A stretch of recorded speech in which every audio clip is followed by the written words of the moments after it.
مفتی صاحب کے YouTube channels کو سبسکرائب کیجیے. آسک مفتی طارق مسعود.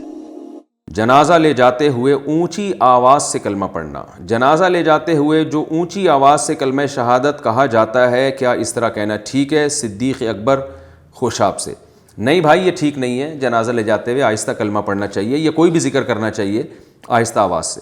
البتہ کبھی کبھار یاد دہانی کے لیے کوئی ایک آدمی اونچی آواز سے ذکر کر لے تاکہ لوگوں کو یاد آ جائے اور وہ اس کو دیکھ کے ذکر شروع کر دیں تو ٹھیک ہے، لیکن مستقل اونچی آواز سے پڑھتے رہنا یہ ثابت نہیں ہے. اور ویسے بھی ذکر بالجہر جو ہے نا، یہ تربیت کی نیت سے دل جمانے کے لیے تو ٹھیک ہے.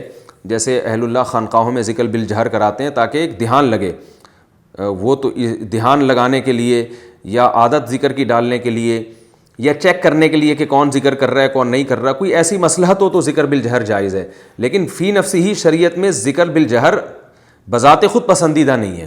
آہستہ آواز سے ذکر کرنے کی شریعت میں ہمیں ترغیب ہے، اس بارے میں احادیث بھی موجود ہیں. آسک مفتی طارق مسعود.